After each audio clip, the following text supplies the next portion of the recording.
Please mute your audio and video before starting the meeting. Thank you. Now the meeting starts. Vanakkam.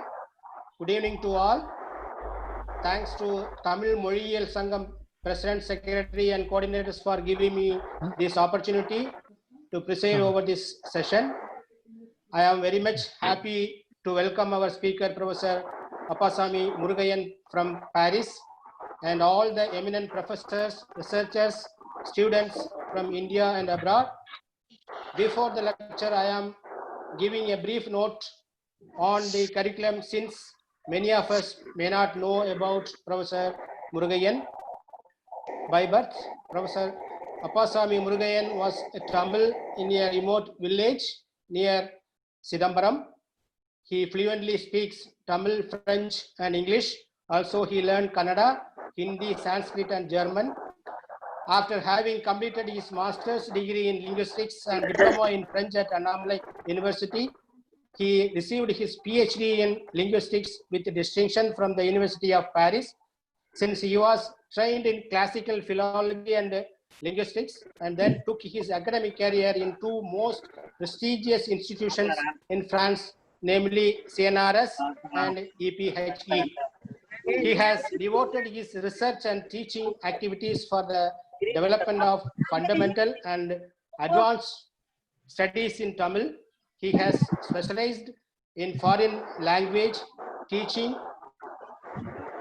methodologies, modern Tamil and comparative Dravidian linguistics, Tamil historical linguistics, Tamil epigraphy, and Tamil diasporic studies, and taught Tamil language and civilization, modern spoken Tamil and linguistics, medieval and modern Tamil literature, Tamil diaspora, linguistics and cultural identity construction, language and cultural maintenance, oral tradition of Tamil diaspora and Tamil literature, Indian linguistics, comparative Indo-Aryan and Dravidian linguistics, Tamil and Dravidian linguistics, spoken Tamil, linguistics description, modern Tamil linguistics, morphology, syntax, modern Tamil, construction of complex sentences, modern written Tamil and textual analysis, and comparison between spoken and written modern Tamil in several universities.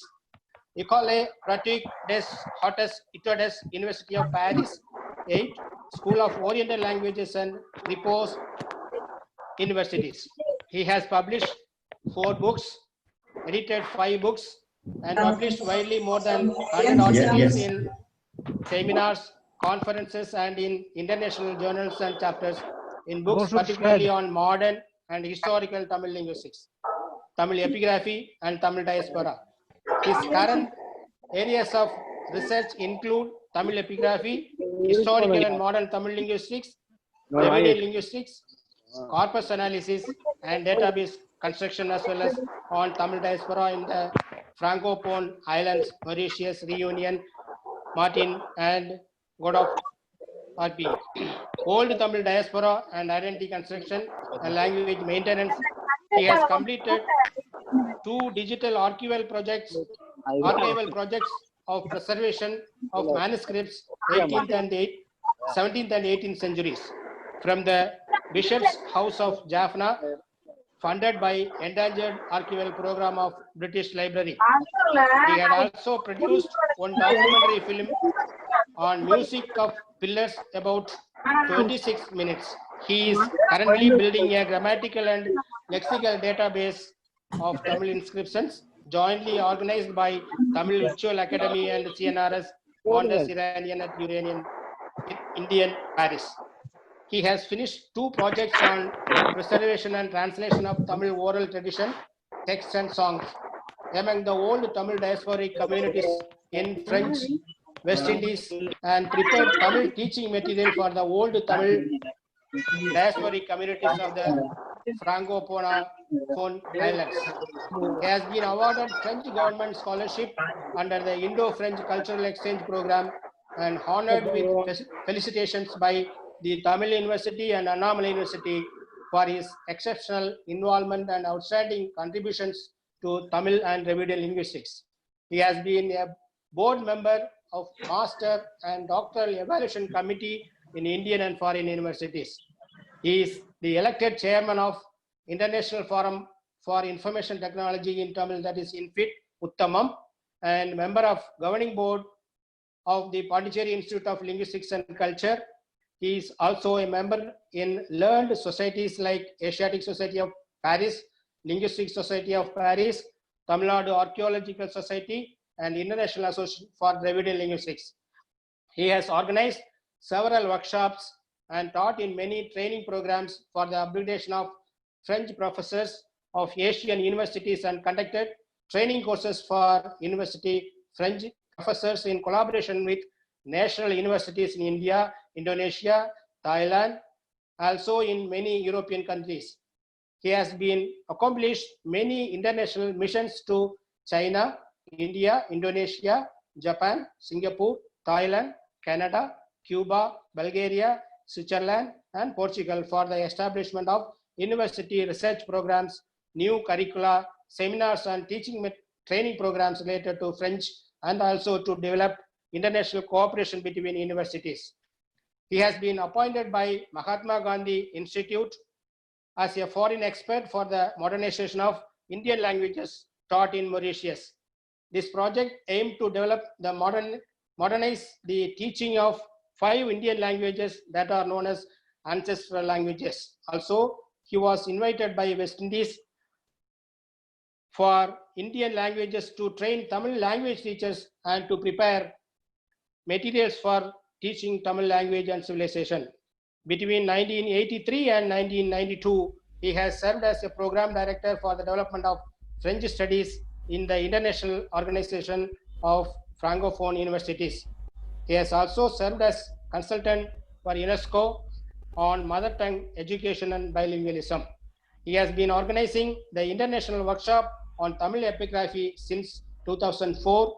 I am also coordinating with this workshop with him for the past 5 years.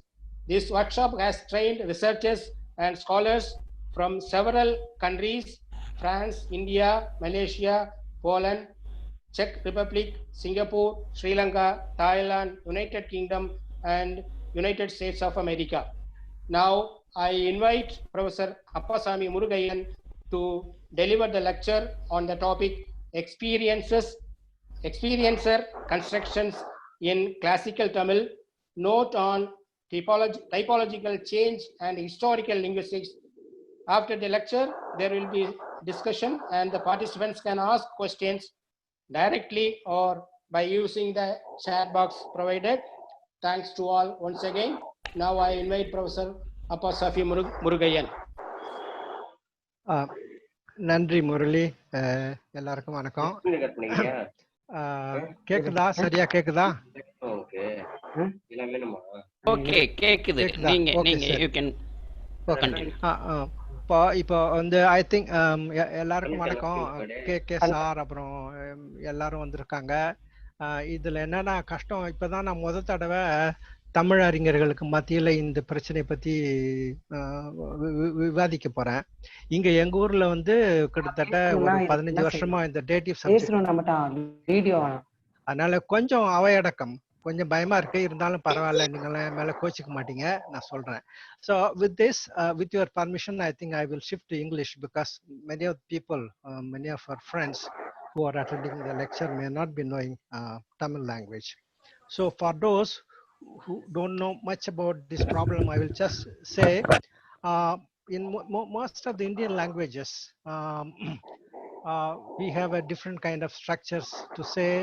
We can say I read English, but we cannot say I understand English or I speak English.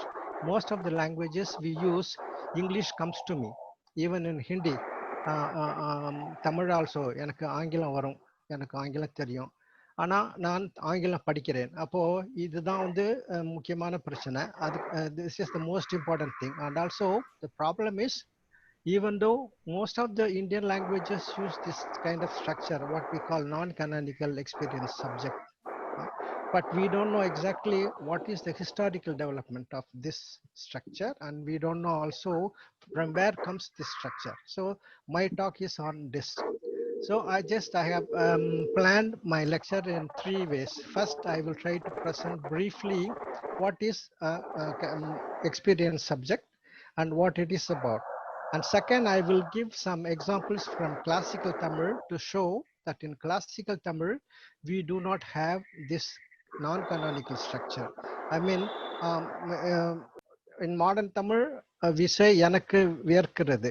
But in classical Tamil, we have no this structure. Yan வியர்த்தனன் தான் இருக்கு. So, and third, I will try to show from where comes this structure from எனக்கு வியர்க்கிறது in modern Tamil. And also, one of the challenges I met with was in many of the Indian scholars, when they worked on this, both Indo-Aryan and Dravidian, they thought that the structure must be borrowing from Dravidian. So if they say this is from Dravidian, so that must be available in classical Tamil. So this is not available in classical Tamil, but it's a later development in like many other languages. So this is the main aim of this lecture. So what is the experiencer constructions? It's an overview. Now, as I said, whenever we talk about some physiological, biological, or cognitive experiences, semantically, they are not action predicates. Action predicates, when I say action, that means I read English. That means I can take a book and I will read the English. But when I say I understand English, that's not an action. So generally in this kind of constructions, it is anticipated that the experiencer, the one who knows the languages or the one who feels jealous is the subject argument is marked non-canonically. So in Tamil, modern Tamil, we use yanakku. In Hindi also they mujhse. So in most of the languages, we never use the subject pronoun as it is.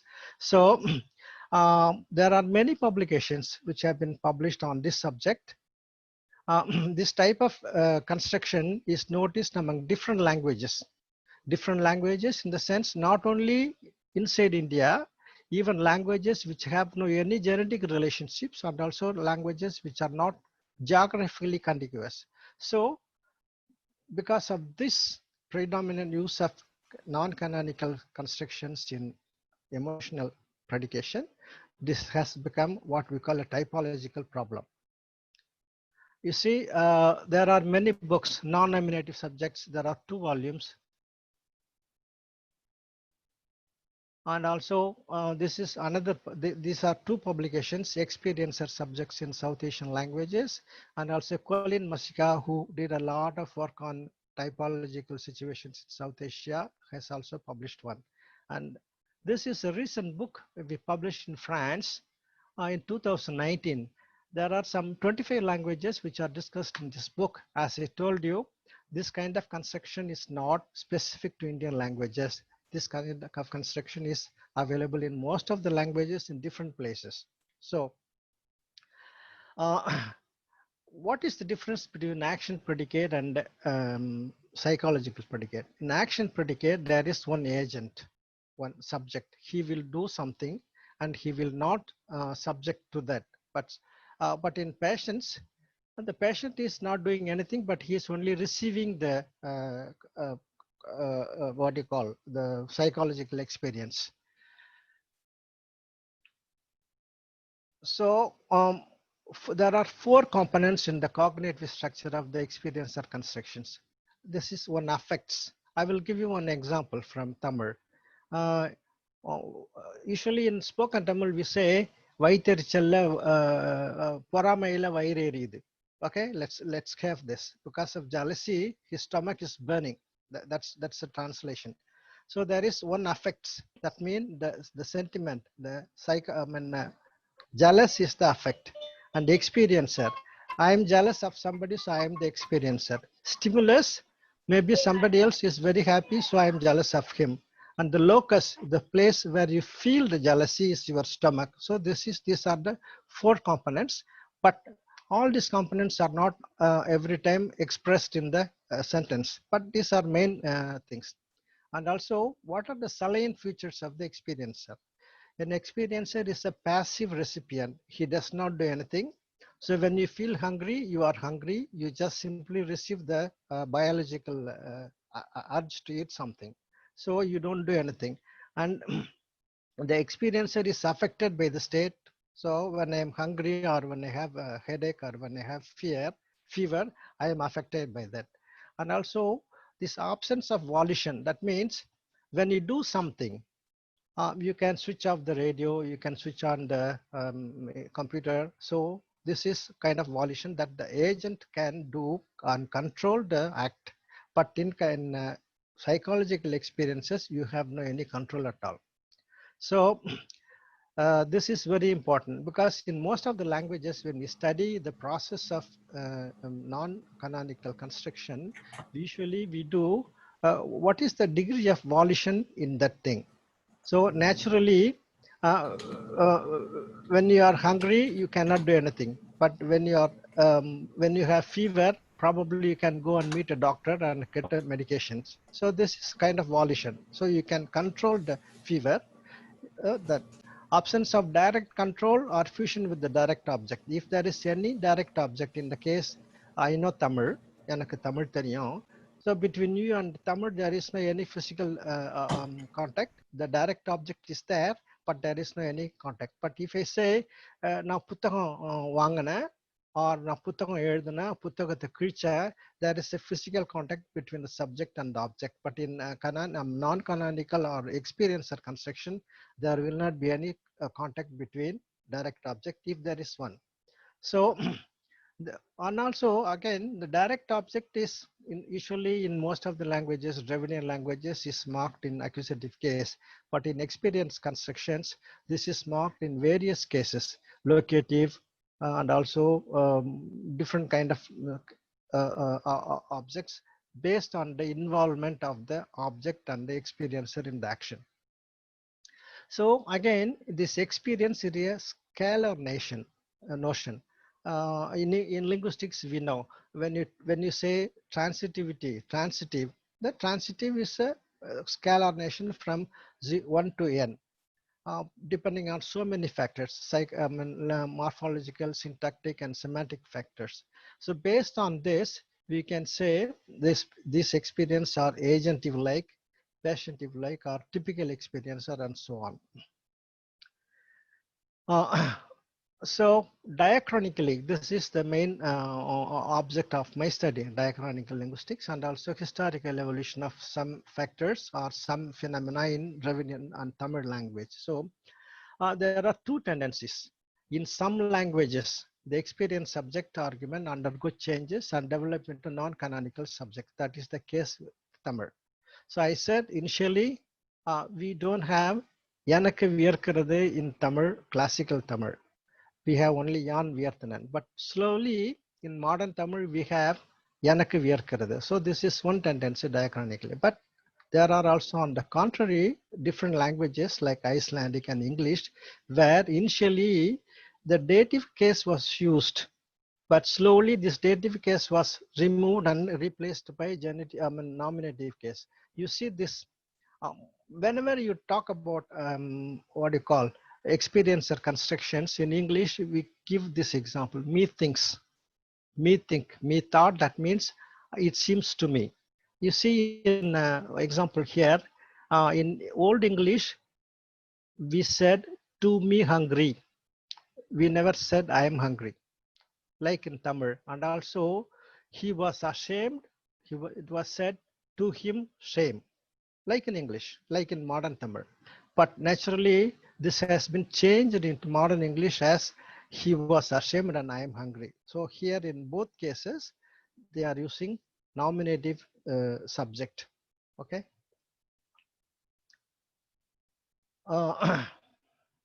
So I was talking about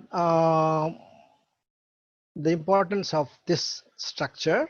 So because this structure is prevalent in many of the languages which have no any genetic relationship between them, which are not contiguous. Say for example, you can say Hindi and Marathi and Telugu are closer to each other. So due to contact, each language has influenced. That's one part. But if this happens in Japanese, Spanish language, and also Quechua and some American Indian languages. So these are the languages which are situated in the different corners of the world.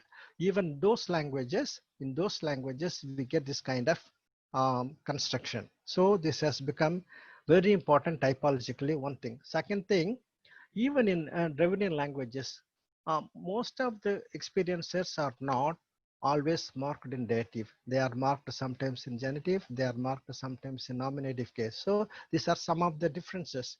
We should look into those questions not from synchronic point of view, not from modern language point of view. We have to go and see what has happened to these structures historically. So despite this importance we have for this construction among the languages of the world, unfortunately, we don't have any idea of, I mean, I should not say we don't have, we have some idea, but not concrete ideas of from where comes this dative subject. So to give you an example, probably you must be knowing about Hans Hock. He is one of the um, great linguist in Sanskrit and Indo-Aryan and also typology, historical linguistics and all.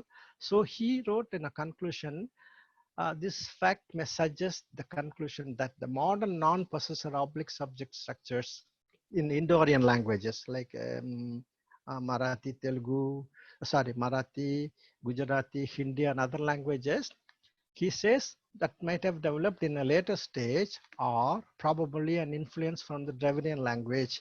This was my argument. Initially, why I started working on this is if people believe that this must be a influence from Dravidian languages, so that must be attested in Tamil, old Tamil, classical Tamil. So I thought I should go and check what happens in classical languages, classical Tamil. So this was the starting point. So yeah, with this introduction, I'll just give you some of the examples from Sangam Tamil to show that this non-canonical subject construction is not available in classical Tamil. So just to give you some relative chronology of the Tamil text that I have checked for this purpose, they are there. Probably these dates are not exact, but these are relative dates. You see that there are some 800 examples, but I cannot talk about all those examples now. I will give you some few examples which will try to highlight my point. I mean, in the sense, my point is that this was not available in classical Tamil, but this is a later development. Okay, so you know very well, better than me, most of you, that Tamil corpus is very, very large. Not only I'm talking about Sangam Tamil and later Bhakti literature and other literatures. When you look into those things, this corpus is very, very large, and this cannot be done by one single individual. So this is a work that should be done by a big team. Okay, so and when you look into some of the notions like being hungry or other things, usually we get what we call light verb construction. I will come to that. So here, let's take this Unnu neer vikkinan endren. I said he has hiccup for drinking water, but in modern Tamil we will say avanukku vikkidu. Avanukku. Normally there will be dative. Okay, this is something very amazing and also surprising. And second thing is பெயர்த்தனன் முயங்க யான் வியர்த்தனன் என்றாள். What is the meaning? While I embraced her again, she said that I perspired. Non Virtan, and you cannot even imagine any of the Dravidian languages. In almost all Dravidian languages, we have to say the equivalent of எனக்கு. To me, perspiration comes. So, but I said, in most of the cases, what is more important linguistically, I mean, syntactically and semantically is these concepts, what I said, affects. That means the psychological or biological feeling that one endures, always associate with what we call light verbs, or sometimes we call it as a verbalizer. In modern Tamil, we say try pannu, smoke pannu. அந்த பண்ணு use பண்ற மாதிரி like the பண்ணு, we have different kind of light verbs which are used in classical Tamil. But here Viyarthanan is there, but Viyar Pori. Pori means splattered with. Mayangu Viyar Purita Nudalal. Nudalal, again, that is very important. In many of the constructions, you have what you call Kuripu Vinay. Kuripu Vinay. Nudal, Nudalal. Nudalal, the one who has the forehead. So what is the forehead looks like? It's splattered with sweat. And also Pasi. Pasi is very important because Pasi, to those who are interested in literature, that's not my field. When I was looking for this verb Pasi, 99% of the verbs that I mean constructions, but they are not really verbs all the time, are from Purananur. In other literature, you don't get Pasi. So, those here you can see Pasi does not occur alone. Pasi, I don't know whether it's a noun or a verb. Normally, this is one of the problems we have.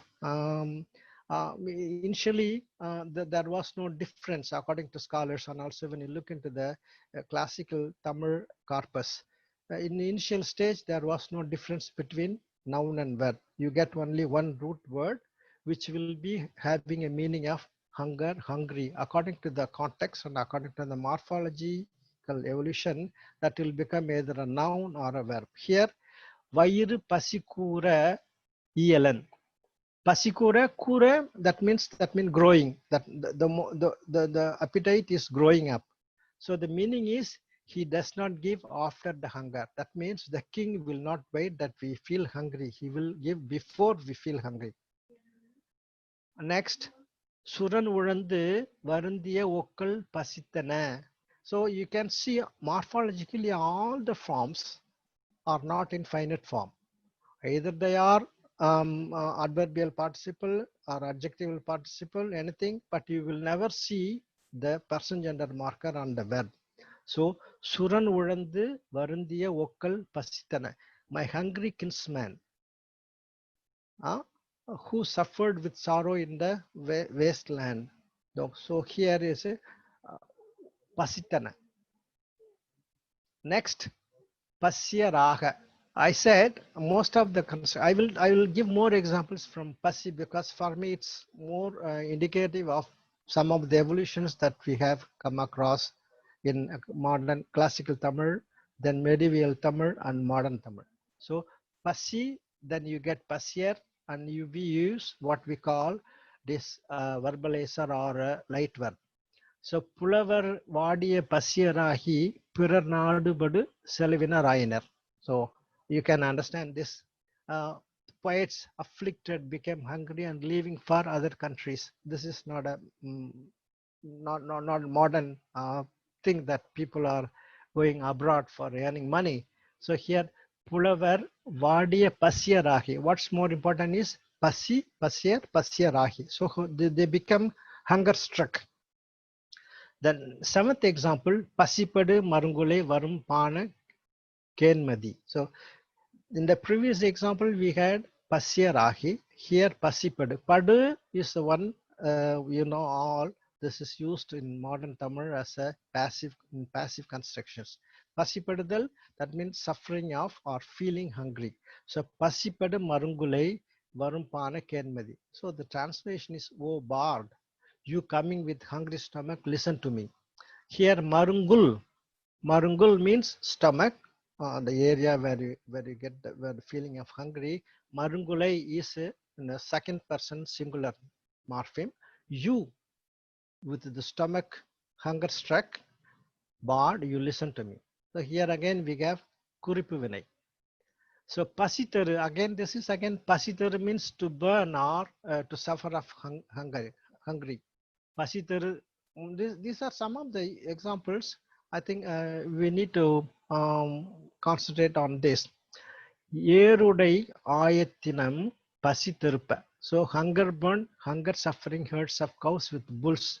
Now all these examples, I cannot, unfortunately, I cannot give the whole sentence, but I took only the Pasi and also the verbalizer or the light verb which goes along with that, simply to show that whether it is my kinsman or the buffalo or anything else, there is no any direct what do you call concord between the subject and the object, one thing. And second thing, that's, there is no any dative marker. That's most important. Next, tuil tunja. So tuil, either it can be a noun or a verb. Nin puram kakkum annayum tunjinal. Tunjinal. So nin puram kakkum annayum tunjinal. Puram kakkaradunaka, the one who looks after. So even your mother who safeguards you slept.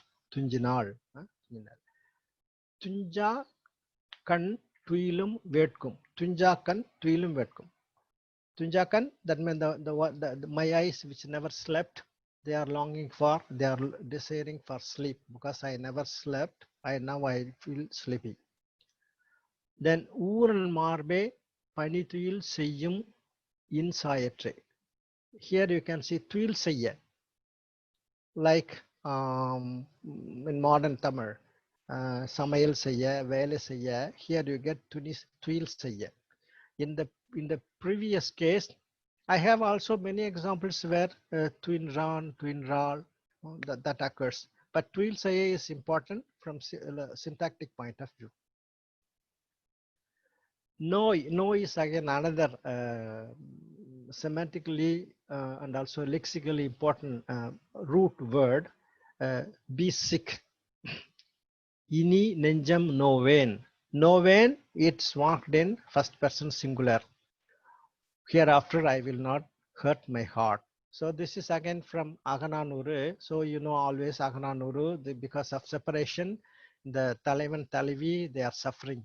And here she says, Ini nenjam no vein. And man on the Kala Padmata. Hereafter I will not hurt my heart.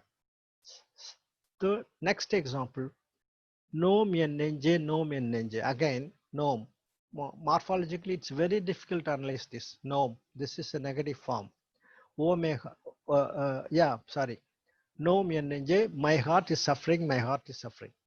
Naturally, I was trying to tell something which is not correct. It's not a negative form.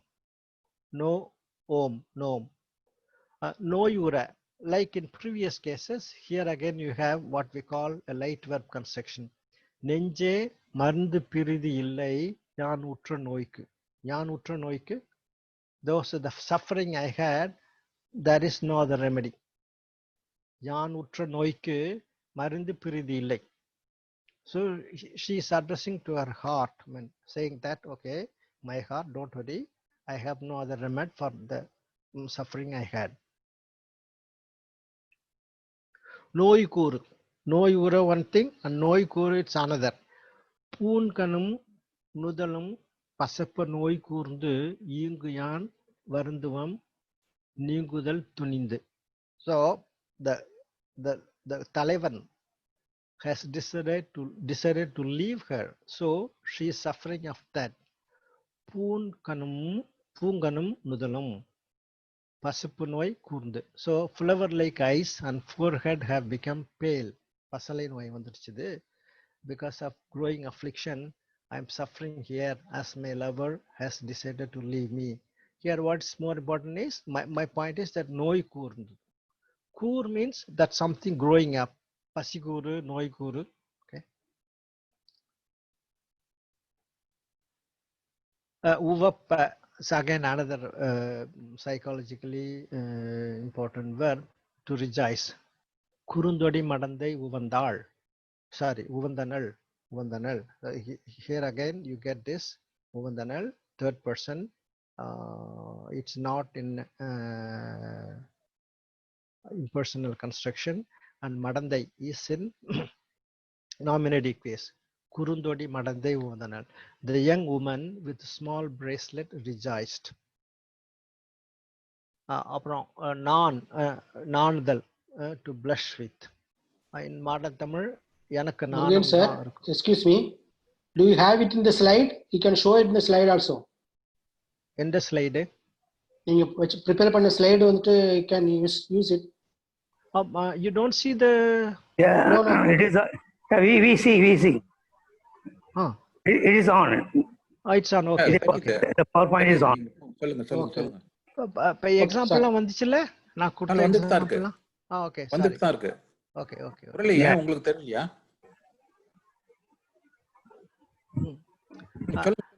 Yam Nanugam Siride. You can proceed, sir.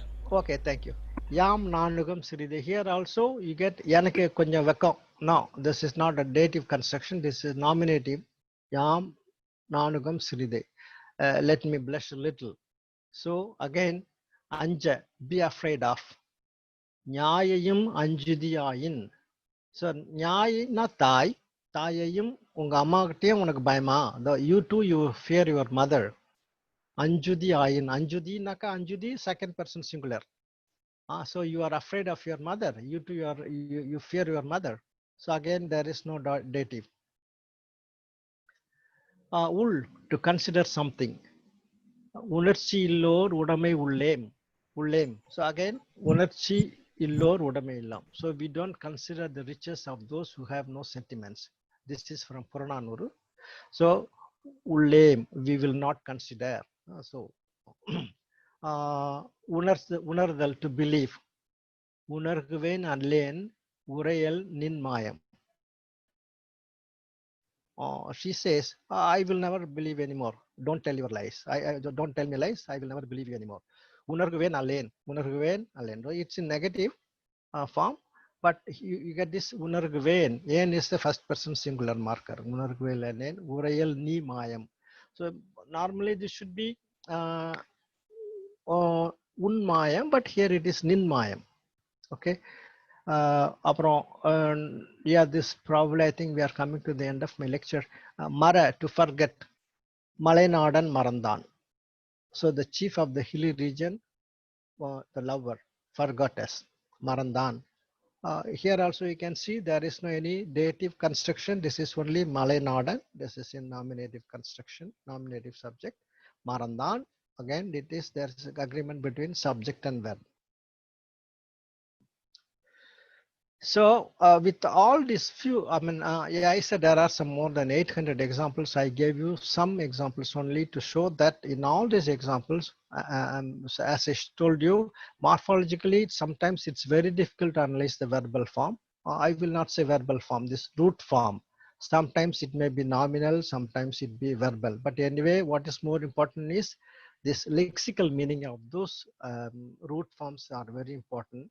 And only after when you look into the morphology, you can say, oh, this is Vinay, this is verb, and this is noun. But in many of the cases, we have no any clue for this kind of categorical nominal or verbal categories. So what happens? How, from where comes this dative subject? In most of the languages, I said, and the English example I gave, to me hungry, like in modern Tamil, but now it has become I am hungry. And also he is ashamed of. That was written as to him shame. Avanukku vekkam, avanukku avamanam, and mari. So now you can see that English has completely changed, because this is again a generalization. Instead of having two kind of structures for subject, they have opted for prominent nominative structure. But in Tamil and other languages, we are having two different structures. So here you can see. So normally, yeah, it's time for us to say, from where comes this yanakku theriyum, yanakku verkirathu.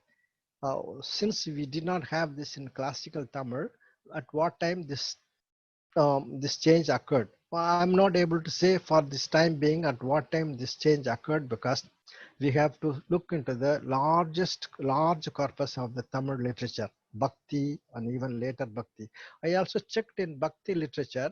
Even in Bhakti literature, I don't see much of the, I cannot say I have come across nominative or dative experiencer constructions. I think that will take 2 more lectures to come to those points. So here the idea is, normally dative case was used in classical Tamil. Camille Zollable has written a very good article on dative in early old Tamil, but those days, 1960s, the linguistics and typological linguistics was not much developed. But anyway, what are the uses of dative case in classical Tamil? He did this work based on Natrine. That's all. Okay. So normally the dative is case of goal or recipient. In the case of non-Sanniki Silgrain, that's a goal. Avan yanakku koduthan, that is the recipient. And in most of the cases also in languages like Tamil, Malayalam, Telugu, where we don't have a to have verb, how do we express possession? And also not only we express possession without having a verb to have, and also we have a distinction between alienable and inalienable possession. Alienable, we all know that's like having a என்னிடம் ஒரு புத்தகம் இருக்கிறது. Okay. Inalienable, எனக்கு ஒரு தலை. That means that's part of it. It cannot be separated from you. So the idea is this. Dative was used for goal, recipient, and then inalienable possession. So this is the way. And also when you check closely, when you examine closely constructions like எனக்கு தெரியும் and எனக்கு ஒரு தலை, probably they function exactly. But the only thing is, when you have this kind of inalienable possession, and in those cases, even in recipient and goal, we feel that this dative construction did not have or does not have the status of subject. And again, initially when we started working on a dative subject constructions, there was a big deal of discussion about the status of subject, whether we can say, whether we can call this dative construction as a subject. And naturally, there are many works, including most of the scholars, Anvita B, Jayasilan, Rao, and others. They all, and even Sridhar for Kannada, they all worked on the status of the subject. So whether this dative construction functions like a subject or not. So some of the EQNP deletion and also passive construction, and there are so many tests to see whether a given entity can function as a subject or not. So this dative subject construction accepts or undergoes or says positively to all those tests. That's one point. But again, people did not accept. That's why initially, if you look into the dative subject research, it's quite more than 4 decades now we are working on that. Initially, we called this as a dative subject, and later on we started calling it experiencer construction or experiential construction. And only after that, people added dative experiencer construction. So this shows clearly the complexity of the notion of subject and to what extent semantically and syntactically, morphosyntactically, we can accept the notion of, we can accept the status of subject to umakku, yamakku. So that's one of the major issues. Okay, I will now turn back to the examples. உமக்கு ஒன்று அறிவிப்பேன். இது வந்து கலித்தொகையில. This is in Kalithogai. I will announce you something. This is common. This construction even used in modern Tamil. There is no any surprise. பிறர்க்கு என வாழ்தி நீ. You live only for others. பிறர்க்கு, that's a beneficiary. So again, this is again a goal or recipient. This is a real function of what we call dative case, concrete case. Okay. So now from those constructions, we are reaching what we call inalienable possession. ஈன்றாளுக்கு ஒரு பெண் இவள், ஈன்றவளுக்கு ஒரு பெண் இவள். Here really you have what we call inalienable possession. ஈன்றவள், ஈன்றவளுக்கு ஒரு பெண் இவள். She is the only daughter to her mother, the one who gave birth. ஈணுதல் ஈன்றவளுக்கு. So அவளுக்கு அவள் காதலள், காதல் காதலள், காதல். Again you have this what we call Kurup வினை. அவளுக்கு அவள் காதலள். She is her lover. She is lover to her. அவளுக்கு அவள் காதலள். Again here dative is there, and naturally this is again what we call inalienable possession. அப்புறம் கடைசியா கருநாடன் கேண்மை குன்றநாடன் கேண்மை நமக்கே. Here கேண்மை, கேண்மை பொருள். அப்போ குன்றநாடன் கேண்மை நமக்கே. Here you have really inalienable possession of அவனுடைய நட்பு நமக்கு. We have the amity of the chief of the hilly region, நமக்கே. What we have? His friendship. So his friendship is to us.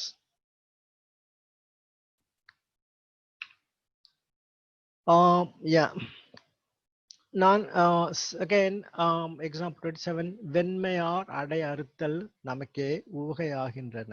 So here you have உமக்கே உவகை ஆகின்றது.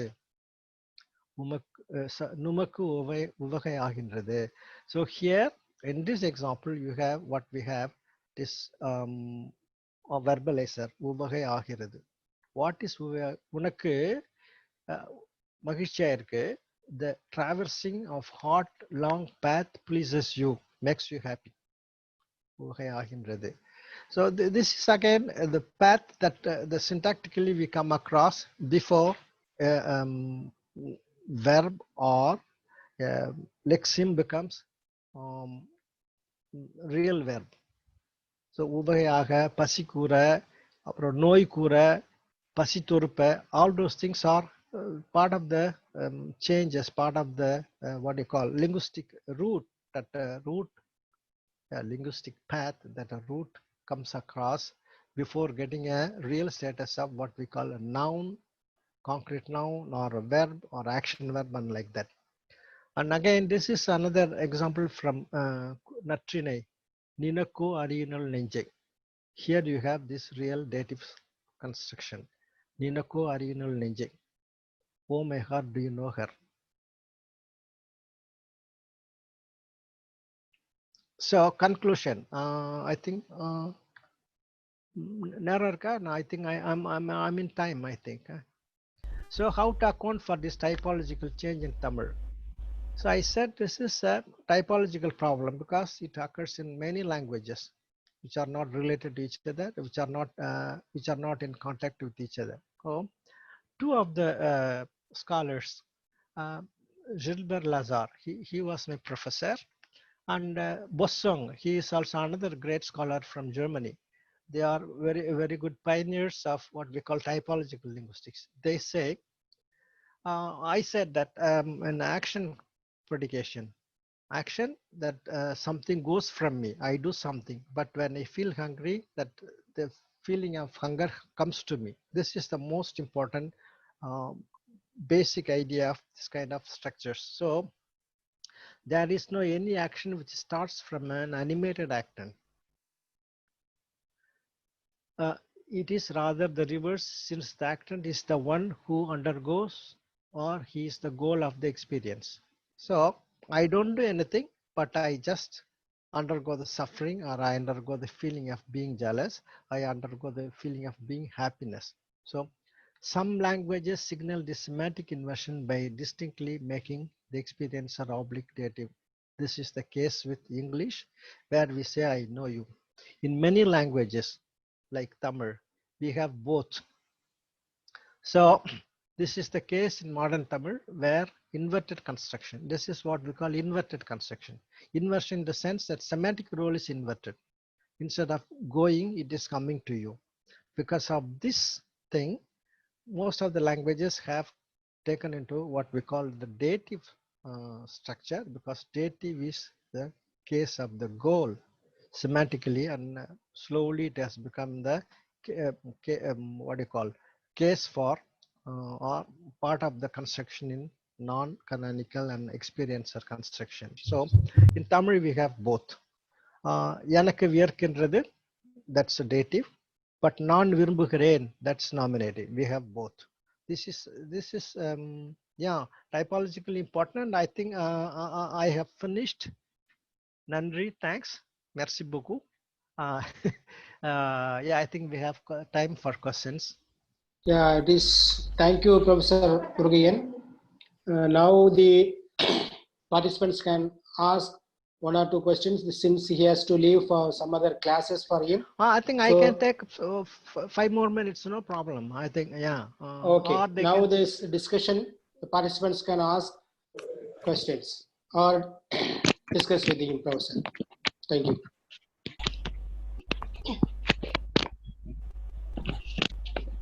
Hello, Dr. Murugayan. Solunga, sir. Are you able to hear me? Yeah, I hear you. Please. Okay. You know, there are constructions of the type non-vendum, type of verbs. used as main verb and also as auxiliary verb. When it is used as auxiliary verb, நான் அங்கே போக வேண்டும், எனக்கு அங்கே போக வேண்டும். Okay, the same meaning. எனக்கு வேண்டும், I need something, right? But not நான் வேண்டும், right? That type of when it is used as the main verb. How exactly, what exactly is happening? Yeah, thing is that in How do you classical language, that historically? on the initial stage, yam vendinam da irukku. Yeah. Yam vendinam. Slowly, vendum becomes, as I told you, because of the inversion, this takes a dative subject. So you can check all the constructions in modern Tamil where we have the dative case. Yanakku theriyum, yanakku puriyum, yanakku pasikkudu, yanakku thalavali, yanakku porama, all those things. But initially there was no yanakku. The yam அந்த மாதிரி தான் வந்திருக்கு. Slowly there was a generalization in the sense that Tamil, maybe it's a cultural fact or literary fact. Slowly there was some change which generalized thing that for all kind of experiencer subjects, Tamil grammar should use dative construction. That was the thing. But the problem, as I told you, I cannot say right now at what point this change took place. And also, if you take even modern Tamil, எனக்கு விருப்பம், நாங்கள் ஜனநாயக ஆட்சியை விரும்புகிறோம். We use both. When you have what you call nominal predicate, you get எனக்கு விருப்பம். But when you have a verbal predicate, நான் விரும்புகிறேன், எனக்கு விரும்புகிறேன், you cannot say. So you have both. And this is more a case of lexical meaning of the root form which is used. அப்புறம் அதுக்கு மேல when you say some எனக்கு மகிழ்ச்சி, எனக்கு சந்தோஷம், but you get this one from Sanskrit borrowing and another from Tamil. But you can say நான் சந்தோஷப்படுகிறேன், but we never say நான் மகிழ்ச்சி படுகிறேன். யாம் மகிழ்ந்தோம், நான் மகிழ்கிறேன் இருக்கு. So these are some of the contact induced changes, and also we have to look into the corpus at what time this kind of change took place. But it seems to me that the experience constructions with dative is more strong when compared to other case forms or other nominatives or others. You see, maybe languages, in world languages, this is more frequent or this is more strong in the syntactic construction, as syntactic constructions. It's not that loose when compared to some other forms. That's what I feel. Right. You can check. Thank you. Thank you. Thank you, Professor. Any other questions? Again, one question. Please. No, maybe it may be related to some semantic problem. Maybe நான் விரும்புகிறேன், எனக்கு விருப்பம். Is there any semantic difference? Some minute semantic difference between the two. Therefore, both the forms coexist. Necessity of existing for both the forms, maybe due to some semantic significance. Is it, maybe if you can look at it at that point, from that point of view? Yeah, sure. Because whenever you have a nominal predicate, you cannot have the same kind of object with a nominal predicate. Nominal predicates generally and also typologically, they are less verbal than the real verbal predicates. You can say sometimes these nominal predicates cannot take all kind of nouns as objects. There is what we call a restriction, semantic restriction. Yes. That is true. Whatever we say, Professor KK said, this dative is very strong. That is true because you receive that feeling. Yeah. You are the recipient of the feeling. Yeah. But when you look into I the think, languages like Icelandic or English, Yeah. initially they had dative, but now they have changed it into nominative because there is a generalization. The language at some point, instead of having 2-3 constructions to what do you call to have a yeah, subject argument. you are right. Actually, the Icelandic case is the key point here. See, we need to look at it from a structural point of view and a conceptual point of view. Yeah. Do we really have a conceptual idea in the classical Tamil? For example, you have Ninakku Ariyunal Nenje, Undan Kenmai Namake. So these are all clear cases of experience or construction. Even in Natrinai, we have something like Enakku ni urayayinai, Ninakku yan uyir paguttanna.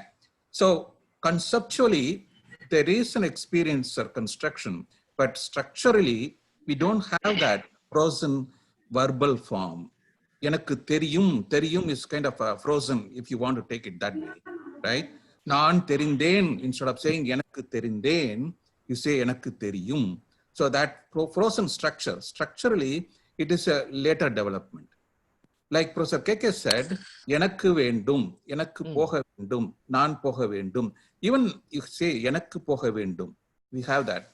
So naan poga vendum. So there is a structural transition somewhere along the line happened. Conceptually, I think it was there. I mean, we have to look at it closely. So we should not mix structural and conceptual ideas here. What I feel is there may be there was a need for the language to express two different type of semantic things. That is why that is why Enakku and Naan both might have developed in that way. There was a need in the language or the development. That's why probably the both. I mean, I think if you look at the naan poga vendum, enakku poga vendum, what is the difference? You know, like Professor Keke pointed out, that is a clear, a good example for us to see why we have two structures. Naan poga vendum, enakku poga vendum. Maybe direction. Enakku is more direction oriented. Yeah, the thing is, the context also plays a role in that type of formations or constructions. Dr. Vasu or Dr. Murugayan can explore further. This kind of constructions quite often we use in our day-to-day language use. Maybe, you can think further and think aloud. Right. Thank you. Ramurthy, Sir. Thank you, Professor Murugayan, for enlightening us with the dative construction, experience of construction. It's really kind of thought-provoking thing. But always dative construction is a problematic one. Even in Togapiam, the way is called Kodaivattumai. He lists 10 kinds of meanings, but nowhere he gives the meaning of give. Even though the name is called Kodaivattumai, there's no thing called the examples. There is no construction called to give. So again, the dative construction, or sorry, the fourth case, Kodaivattumai, can replace all the case markers in the Vettumai Mayangiya. So it's very, very important case as far as Tamil is concerned. And as Vasu pointed out, there are certain constructions like Aingurunuru, Tanum Manindan, Yamakum Talayayina. So this construction is there. So this is also, it's not a goal. It's a kind of experience how to become. Yeah, sure.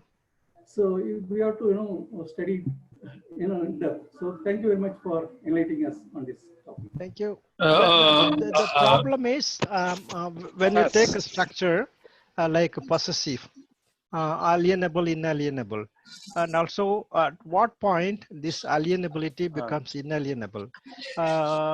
These are not only a structural and also linguistic problem, it's mostly related also to the cultural concept of the things we have. Usually one of the examples we can give is அவருக்கு நிறைய friend இருக்காங்க. அவர்கிட்ட நிறைய friend இருக்காங்க. So this is a spoken form. So அவருக்கு நிறைய friend இருக்காங்க, that means you can count on them. But அவர்கிட்ட நிறைய ஃப்ரெண்ட் இருக்காங்கன்னாக்கா வந்து பேசிட்டு போவாங்க, அவங்கக்கிட்ட எல்லாம் ஒன்றும் பிரயோஜனம் இல்லை. So you see, this is the problem. This I have checked in many of the languages in my lab, in my research lab. This is true. Having a head is an inalienable part of the man, but having a house, whether we can say எனக்கு ஒரு வீடு இருக்கு, that's like conductorக்கு பணம் கொடுத்தேன், conductor கிட்ட பணம் கொடுத்தேன். Yeah, one you are bribing, one you are giving the ticket price. Yeah, but when we stay strictly to the difference between alienable and inalienable possession, this alienable possession is not only part of what we call body part and other things, and also it goes beyond the cultural reign of the people who are talking about or talking the language. This holds also good for the verbs like pasikura, ariyum, uvapa. In almost all verbs you can also have this kind of things. I said simply this pasi, the concept of being hungry is only seen in Purananuru.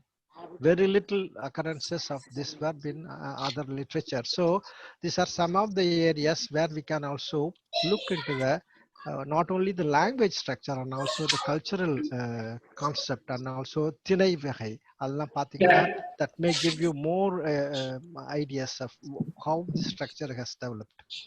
But whatever be the thing, as you said, the context and the cultural context,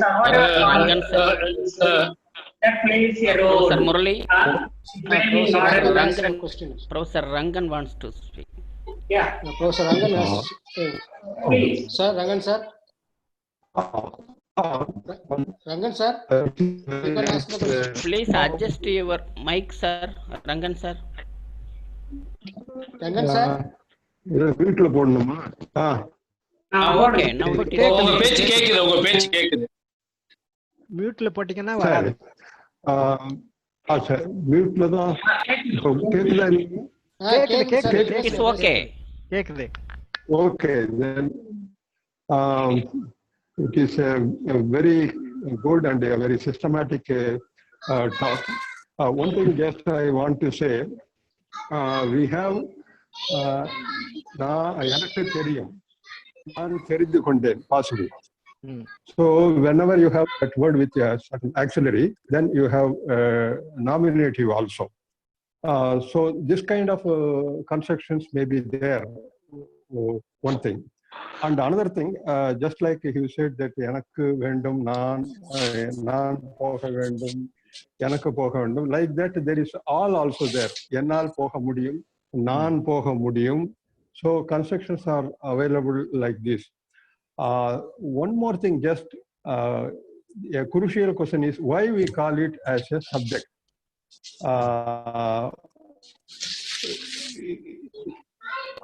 That kind, what kind of syntactic or other evidences are there, or what kind of properties of subjects these constructions have? So these are some of the observations I want to make. I will send you the articles by Sridhar and other people. You say EQNP deletion and also passive construction, and there are some 12 tests which are common to all nominative subjects, and most of the tests also possible for this dative subject. So subject is taken in this context only as a syntactic entity, not a semantic, and this is not an agent. Semantically, this is not agent, this is an experiencer. One of the crucial problems in this construction is that this is not a subject because this is not an agent, this is an experiencer. That's why they have made what you call non-canonical experiencer subject, to simply show that this is not in nominative case. This is not in nominative case because this is not agent, but this is a recipient, even though it gives a positive response to most of the tests we have for subjects. Now I will send you the article. There are many articles. Initially, people were interested only in testing the subjecthood of this dative subject. அதுலயே ரொம்ப நேரம் போயிடுச்சு நமக்கு. We spent a lot of time and energy on that. No, if possible, I will send some counter examples to that one. There are certain properties of subject that is not shared by the dative construction. I will give some of examples later to you. Ama, what I meant to say is, if there are some 12 or 15 tests, probably this dative subject responds only for 10 tests. That's enough. Not only that, yeah. அதெல்லாம் முதல்ல சொல்லிட்டாங்க. Yeah, you please send me your remarks. That's why there was a big dilemma in the initial stage that many of the linguists never wanted to call this as a subject. That's why they invented this experiencer. Even in my initial publications, which are in French, I never used subject. I used to use only experiencer. And now everybody says, oh no, they respond to subject tests, so we can call them a subject. But anyway, be careful. They are not agentive subjects, but they are experiencing subjects. Good evening, sir. Sir, one more question, sir. சொல்லுங்க. Sir, good evening, sir. உடைமை உள்ளம் இருக்குல்ல sir, உடைமை உள்ளம், it is not a experiencer, sir. That is not a experiencer verb, sir. Another question, உமக்கு ஒன்று அறிவிப்பேன். In this example, it is not a, உமக்கு is not a dative subject actually. The dative indirect object only. உமக்கு ஒன்று அறிவிப்பேன். அங்க அறிவிப்பேன், the verb indicates the subject is there. நான் அறிவிப்பேன், நாம் அறிவிப்போம். So அறிவிப்பேன், that is the finite verb only. So உமக்கு is not a subject here. This is the indirect object. This is not a subject function here. Another one, உடைமை உள்ளோம். உடைமை உள்ளோம்.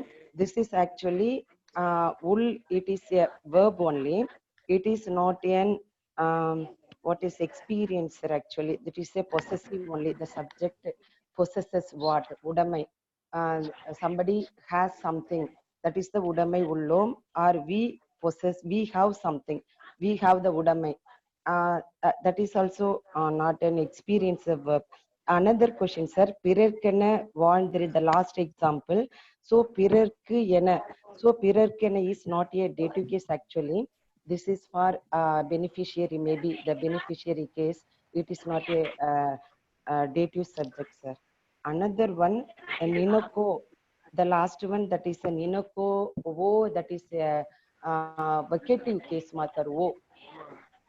Magano, Raj, vocative last case, wo is a vocative case matter. It is not a dative case.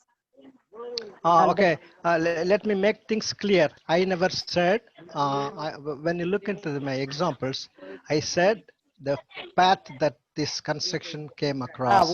Initially, wait. Initially, I was telling that they are dative and recipient. I never said they are subjects.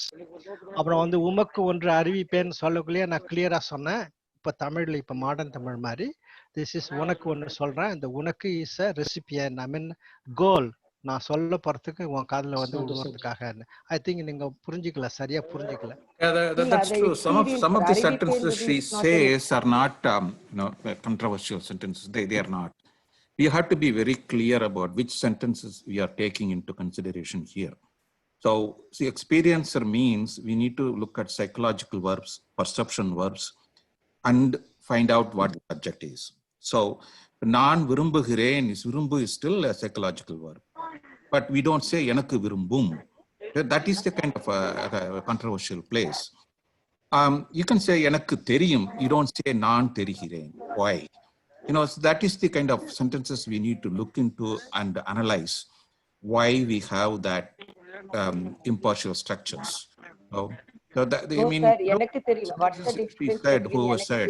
எனக்கு தெரிந்தது means actually எனக்கு தெரியும் means it is not only that always, that is a defective verb actually.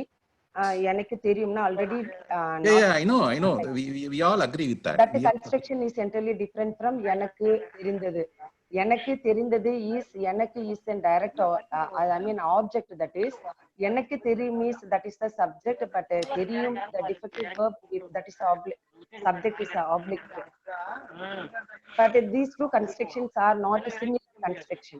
So, இப்ப எனக்கு தெரிந்தது I think there is a confusion. adu is the தெரியும் means subject, right? actually not only now, habitually. adu தெரிந்தது adu is the subject. எனக்கு That is தெரியும்னா that is the subject, the verb express subject, who is subject, what is subject, subject possess what.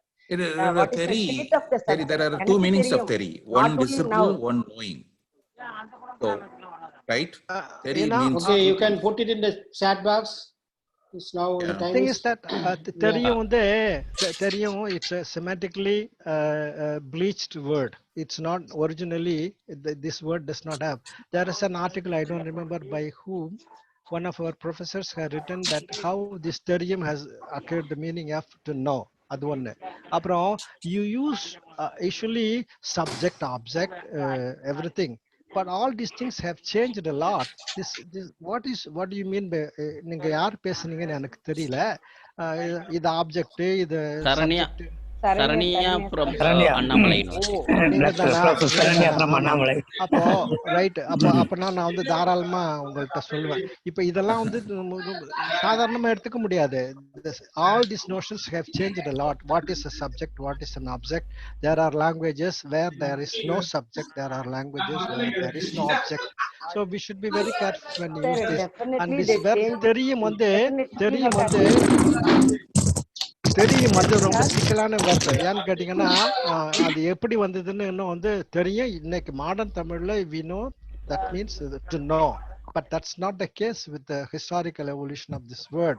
That's why when you do etymological research, you know how a word changed from one meaning to another meaning, how a word is used in different contexts, how a word is used in a different syntactic constructions, how a word is used in different morphological constructions. அது ரொம்ப சிக்கல், நம்ம சுலபமா சொல்லிட முடியாது. Okay. Okay, sir. Two people are waiting for question. Pasulban and Agilan. Sir. Pasulban and Agilan. Sir, you have presented Vanakkam, sir. You have presented a very good paper, sir. You have taken 800 data. Is a very good paper, sir. Okay. Regarding Professor Agastya Lingam in his book, A Grammar of Old Tamil, page number 158, he talks about Professor Auden says, Professor Auden is one of the opinion that participial nouns indicate the near of the action of the verb. We can find in participial nouns all kinds of relations that we can find between the various participles and the verbs. He can given so many examples. In that, he indicate the patient or object relation and the dative relation with the verb. He talks about, Professor Agastya Lingam talks about the dative relation with the participial noun. Please comment on that. ஐயோ, எனக்கு ஒன்றும் தெரியாது, நான் அதை படிச்சதே இல்லை. இப்போ problem என்னன்னா, when you say dative relation, when we started working on case grammar, there was a big history of case grammar, concrete grammar, concrete case, grammatical case. So dative case எப்படி வருது, whether it is a concrete case or lexical case, depending on the usage, one case can be, take for example இடம். இடம் வந்து என்ன சொல்றது, லொகேட்டிவ் கேஸா இல்ல நான் அவனிடம் சொன்னேன்ங்கிறப்போ அது வந்து you take it as a locative case? No, இடம் here indicates an object which is partially affected. என்னிடம் சொன்னேன். அப்புறம் அவனுக்கு சொன்னேன் வர சமயத்துல dative case வருது, அவனுக்கு சொன்னேன். அப்போ அது இந்த சொன்னேன் verb வந்து it does not take accusative for marking the direct object. அது வேற விஷயம், ரொம்ப சிக்கலான விஷயம். Anyway, that Okay. Thank you. Dr. Agilan, sir. வணக்கம் சார். சார் வணக்கம். வணக்கம், எப்படி இருக்கீங்க?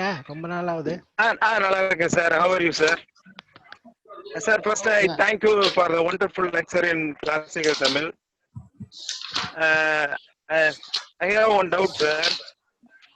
Particularly in machine learning approaches for classical Tamil, specifically for morphological analysis. Sir, can you hear me? Yeah, sure. Hello? Okay, Yes, you can continue. Yes, sir. Sir, okay, sir.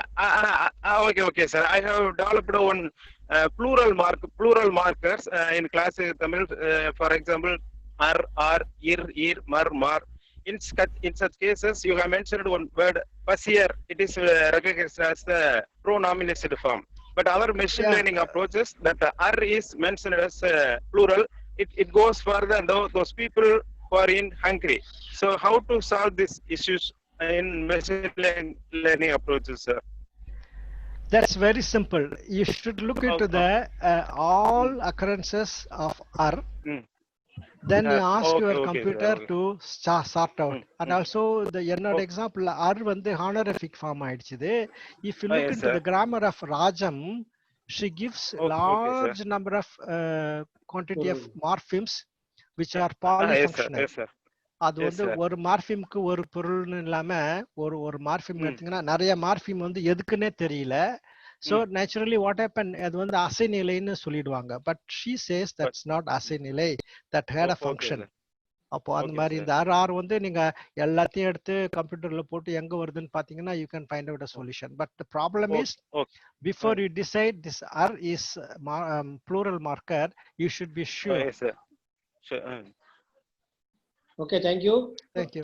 If any other question, other questions from the participants? Thank you very much, sir. Thank you. Any other questions from the participants, please? Now the time is, we are getting late. Okay.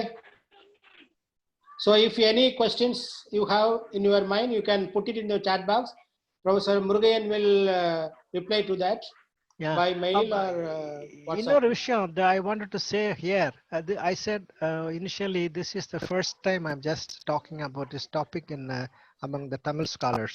So the idea is not that I have found out the solution for all those things. For me, if I agree to give this lecture, simply to get views and also feedback from you. இப்போ வந்து முதல்லயே நான் சொல்ல மறந்துட்டேன்.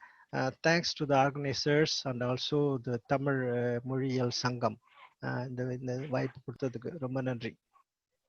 ஆனா மறந்துடாதீங்க, ஏதோ கேள்வி இருந்தாக்கா சொல்லுங்க, because I just everybody is learning, we never stop learning, so this is a chance for me to get feedback from you all. Thank you, Professor.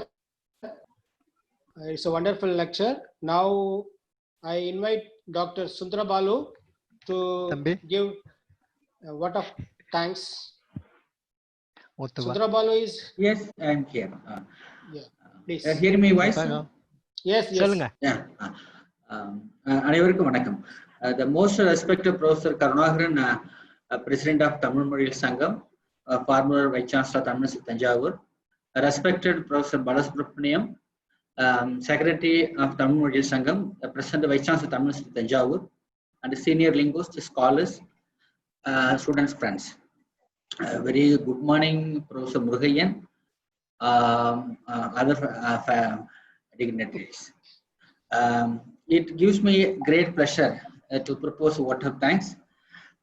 Professor Murugayan, well-known linguist in the world, and Murugayan, the sole origin from the Sidambaram. Now he is working in different parts of the world.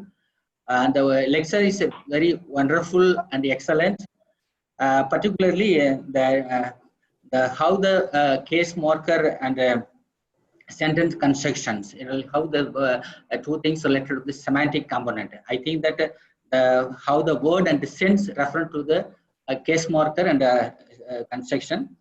The Professor Murugayan delivered the lecture on the experience construction classical Tamil. He given more example. He already referred 800 example he has. I think the few example explained in the slide, particularly the key words about the Vaitirichal, Pasi, all those things. It is the interesting topic in the modern scenario. Behalf of the Mozhiyal Sangam, thank you, Professor Murugayan. There is one word about the Murugayan sir, Vilambaram Teda linguist. So I personally thank Professor Murugayan, and this lecture organized different committee members, particularly Professor Ramamurthy sir, the whole section taken by the Kamachi sir, other co-organizer, Umar Raj, from the Annamala University, my friend. I thank all the linguists, senior linguists, scholars, friend. Thank you, one and all. Okay, thanks for everything.